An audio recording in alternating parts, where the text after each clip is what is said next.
Do you have a paranormal encounter you'd like to share with us?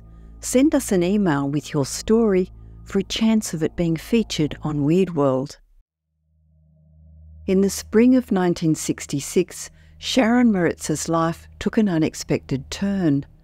The 24-year-old newlywed found herself living with her in-laws in Chicago, Illinois, after a fire had destroyed the apartment she shared with her husband. Little did she know that this temporary living arrangement would lead to a series of chilling encounters that would haunt her for decades to come. Sharon and her husband had recently welcomed their daughter into the world in April of that year. The joy of becoming parents, however, was overshadowed by the eerie atmosphere of their temporary home. Owned by Sharon's in-laws, the house would endure numerous tragedies over the years, leaving behind a dark history. Many years earlier, the property had already been the site of a devastating event. When her sister-in-law was just 16, her boyfriend had taken his own life in the basement with a gunshot.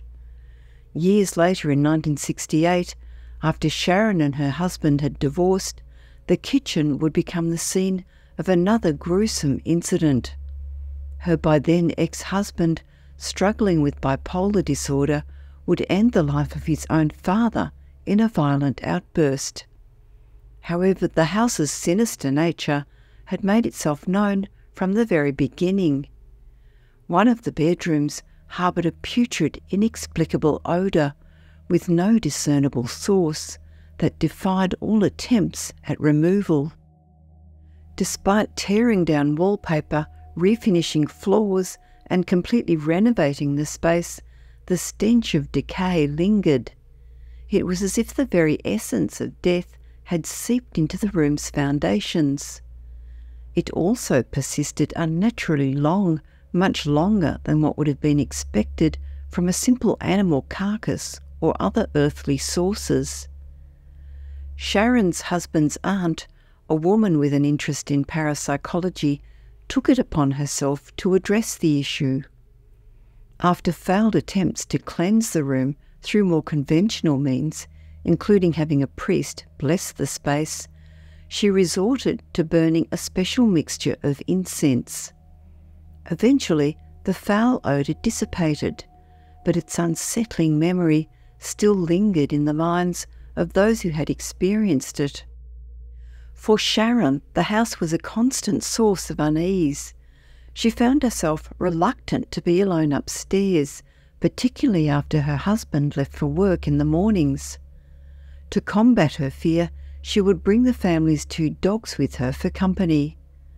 Despite this precaution, she couldn't shake the feeling of being watched, of an unseen presence lurking just out of sight. One morning, as Sharon lay in bed, her fears were realised in a terrifying encounter. Without warning, she felt an unseen force grab her hair from behind. Simultaneously, the hanging light fixture in the room began to spin wildly, as if caught in a supernatural whirlwind. Paralysed with fear, Sharon found herself unable to cry out for help. It was only when her mother-in-law, sensing something was wrong, called up from the bottom of the stairs that the terrifying activity ceased. This incident left Sharon shaken to her core. From that point on, she refused to venture upstairs without the protective presence of the family dogs. The entire house seemed to be permeated by malevolent energy. Even when the family gathered downstairs in the evening to watch television, the sound of phantom footsteps could be heard from the floor above. Investigations of these mysterious noises invariably turned up empty, the source of them always eluding discovery. But it was an encounter in the early hours of an autumn morning that would prove to be the most chilling of all. Sharon had fallen asleep on the couch in the living room while her infant daughter slept in her crib upstairs. The bedroom door and the attic door had been left open to allow Sharon to hear any sounds from the baby. At approximately 5:30 a.m, Sharon was jolted awake by an indescribable sensation. As her eyes adjusted to the dim light, she witnessed a sight that would forever haunt her memory. A hooded figure, cloaked in darkness, was gliding through the dining room. The spectral form moved with purpose, circling the dining room table before disappearing through the open door that led to the attic stairs. Panic gripped Sharon's heart as she realised the apparition was heading towards her baby's room. She leapt to her feet, crying out to her mother-in-law for help as she raced up the stairs. Bursting into the bedroom, Sharon was horrified to find her daughter in a state of distress.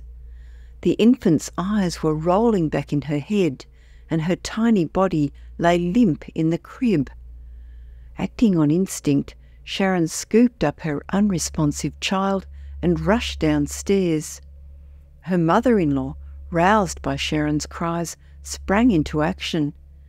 She instructed Sharon to run to the corner store just a few doors down to purchase a bottle of 7-Up due to suspected hypoglycemia, that is, dangerously low blood sugar. In those frantic moments, as Sharon sprinted to the store and back, her mother-in-law worked to revive the baby. A taxi was quickly called, and the three made their way to the nearest doctor's office. By the time they arrived, however, the crisis had mysteriously passed. The doctor, perplexed by the family's state of agitation, could find nothing wrong with the child. The baby, who had been at death's door mere minutes ago, now appeared perfectly healthy. In the years that followed, Sharon would often reflect on this incident, trying to make sense of what she had witnessed. Was the hooded figure the angel of death coming to claim her daughter's soul? Or was it a benevolent spirit waking Sharon to save her child from some sudden and unseen danger? The true nature of the apparition remained a mystery, but its impact on Sharon's life was undeniable. The haunting didn't end with this dramatic encounter. On multiple occasions, Sharon would be awakened by her daughter's cries in the night. Exhausted, she would lie in bed, hoping the baby would settle back to sleep. It was during these moments that she would hear footsteps coming from the attic, moving purposefully towards the crib. On every occasion, the baby's cries would cease, as if soothed by an unseen caretaker. Initially sceptical of his wife's claims, Sharon's husband eventually became a believer after witnessing the phenomenon himself. One night, at Sharon's insistence, they both stayed awake, waiting for the mysterious visitor. As the baby began to cry, they heard the attic door open, followed by the sound of footsteps approaching the crib. The invisible presence lingered for a moment before retreating, the door closing behind it. This shared experience was the final straw, convincing the couple that it was time to leave the haunted house behind. Sharon and her family eventually moved out, finding peace in a new home free from supernatural disturbances. However, the events that transpired in that Chicago house in 1966 left a profound mark on Sharon's psyche. Even decades later, as a long-retired 82-year-old living in Lindenhurst, Illinois, the memories of those harrowing months have remained vivid. The house itself continued to be a source of tragedy and speculation. Years after Sharon's departure, her ex-husband's slaying of his father in the kitchen led some family members, including Sharon's aunt, to believe that a malevolent force within the house had influenced his actions. This theory, while never proven, added another layer of mystery to the property's already dark legacy. Sharon Maritz's encounter with the supernatural reveals how the line between the world of the living and the realm beyond can blur in the most unexpected of places. Her story, a tale of a young mother's brush with forces beyond human understanding, continues to captivate and unsettle those who hear it.